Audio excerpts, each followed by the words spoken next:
మీనరాశి వారికి ఈ సంవత్సరంలో పరాభవనామ సంవత్సరంలో ఆదాయం 14, వ్యయం 11, రాజ్యపూజ్యం 7, అవమానం 2.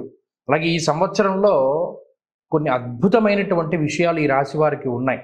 ఎందుకంటే పంచగ్రహ కూటములు లేకపోతేనేమో ఏలినాటి శని ఇటువంటి వాటి వల్ల బాగా ఇబ్బంది పడ్డటువంటి రాశుల్లో మీనం చాలా టాప్ మోస్ట్లో ఉన్నారు. మరి ఈ సంవత్సరంలో 2 దీర్ఘ సంచార గ్రహాలు ప్రతికూలించేటువంటి స్థానాన్ని వదిలిపెట్టి అనుకూలమైనటువంటి స్థానంలోకి వెళుతున్నారు. అవి ఏంటో మనం క్షుణ్ణంగా తెలుసుకుందాం. ముఖ్యంగా ఈ సంవత్సరంలో మీనరాశి వారికి జూన్ 2వ తారీఖు వరకు అర్ధాష్టమ గురుడు అంటే చతుర్థ స్థానమందు గురుడు రజతమూర్తి, తదుపరి పంచమ స్థానంలో తామ్రమూర్తిగా సంచారం చేస్తారు. అలాగే ఈ శనేశ్వరుడు ఈ సంవత్సరం మొత్తం ఏలినాటి శని రూపంలో జన్మరాశిలో సువర్ణమూర్తిగా సంచారం చేస్తారు. రాహుకేతువులు డిసెంబర్ 8వ తారీఖు వరకు 12, 6వ స్థానాల యందు లోహమూర్తులు, ఆ తదుపరి 11, 5వ స్థానంలో రజతమూర్తులుగా సంచరిస్తారు. ఇక్కడ గమనించండి, గురుబలం పెరుగుతోంది. ప్రధానంగా ఈ సంవత్సరంలో రాహు యొక్క పీడ పోతూ ఉన్నది. ఎందుకు అలా మాట్లాడవలసి వస్తుంది అంటే 3 సంవత్సరాలుగా రాహువు యొక్క పీడని అనుభవిస్తూ ఉన్నటువంటి రాశి మీనరాశి. రాహు ఎప్పుడైతే అక్కడ ఉన్నారో చంద్రగ్రహణం పట్టినా సూర్యగ్రహణం పట్టినా అది రాహుగ్రస్తం అయితే మీనరాశి వాళ్ళకి బాగా ఎఫెక్టివ్. లేదు, రాహువు యొక్క జన్మరాశి స్థితి 12వ రాశి స్థితి సమస్తం మనం ఎప్పటి నుండో సంపాదించినటువంటి డబ్బంతా పట్టుకుని పోతాడు రాహు. ఎలాగోలా పోతుంది, ట్రేడింగ్లో పోతుంది, స్పెక్యులేషన్లో పోతుంది, లేకపోతే బెట్టింగ్లో పోతుంది, ఎక్కడైనా పెట్టుబడి పెడితే పోతుంది, ఎవరికైనా నమ్మి డబ్బు ఇస్తే పోతుంది, స్ట్రక్ అయిపోతుంది, అసలు రాదా డబ్బు. ఆర్థికంగా ఎంత దెబ్బ కొట్టాలో అంత దెబ్బ కొడుతుంది రాహు. దానికి తోడు ఏలినాటి శని, దానికి తోడు గురువు బలం లేకపోవడం 2.5 సంవత్సరాలుగా, అంటే గత 3 ఏళ్లుగా మీనరాశి వారు చూడనటువంటి నరకం అన్నటువంటిది ఏదీ లేదు, అంత దారుణంగా ఉన్నది. ఈ సంవత్సరంలో మెరుగుపడుతూ ఉన్నటువంటి గ్రహస్థితి, ప్రత్యేకించి గురుబలం రావడం, అంటే జీవితంలోకి వెలుతురు వస్తే ఏ విధంగా ఉంటుందో గురుబలం వస్తే మీకు కనబడుతుంది. జూన్ 2వ తారీఖు దగ్గర నుండి పంచమంలోకి గురుడు వెళతారు. అర్ధలాభం తదైశ్వర్యం స్వకర్మరతి హర్షితం అన్నది శాస్త్రం. పంచమంలో గురుడు మీరు ఏది అనుకుంటే అది చేయగలిగేటువంటి శక్తిని ఇస్తాడు. అర్ధలాభ అంటే ఆర్థిక లాభాన్ని ఇస్తాడు. తదైశ్వర్యము దానితో పాటు ఐశ్వర్యాన్ని ఇస్తాడు. స్వకర్మరతి హర్షితము ఇంతకాలం చేయలేకపోయినటువంటి పనులన్నీ కూడా చేసేలా చేస్తాడు.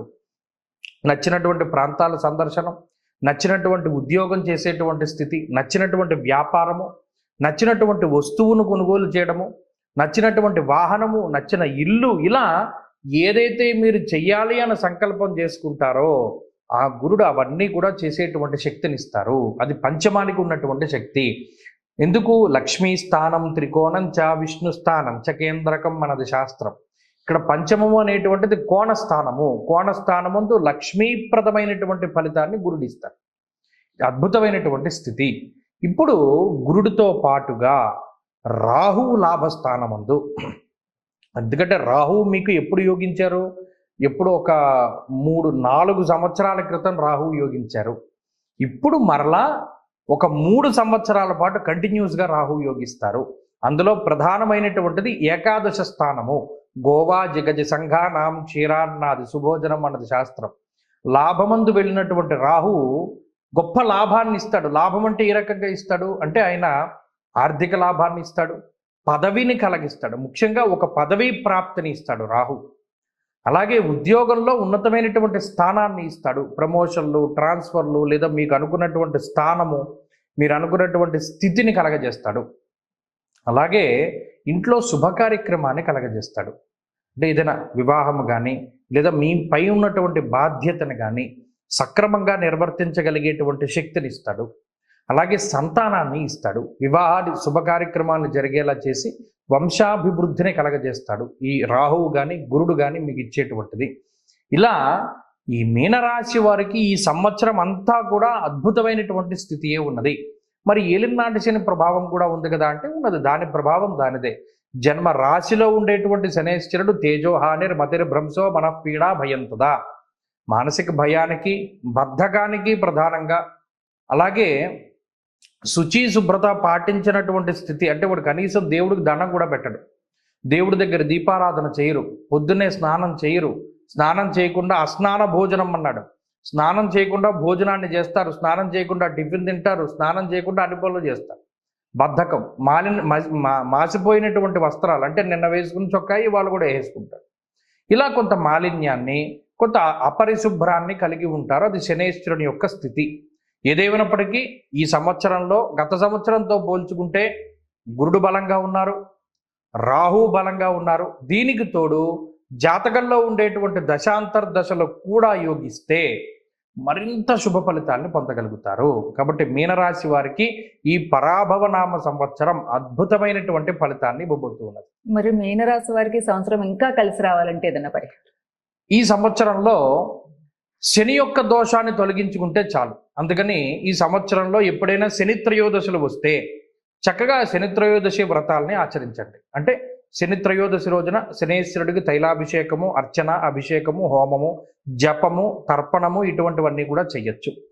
అలాగే ప్రతిరోజు కూడా వీలున్నంత వరకు శనివారం నాడు నలుపు, నీలం రంగు వస్త్రాలని ధరించకుండా, శనివారం బయటెక్కడా నూనె పదార్థాలు తినకుండా, ప్రత్యేకించి ఆదివారము శనివారము ఈ 2 రోజులు కూడా, ఎందుకంటే ఇది శనికి సంబంధించింది.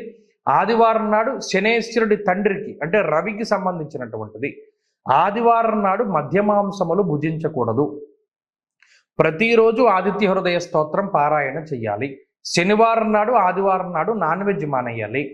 ప్రత్యేకించి చెప్పులు వేసుకోవడం కూడా శని ఆదివారాలు మానేస్తే శని ప్రభావం నుండి బయటపడతారు. ఈ శనివారం, ఆదివారం ఎంత నిష్టగా ఉండి, ఎంత ఇంట్లో భోజనం చేస్తూ మధ్యమాంసాలు భుజించకుండా ఉండగలిగితే చక్కగా ఈ శని యొక్క అనుకూలత మీకు కలుగుతుంది.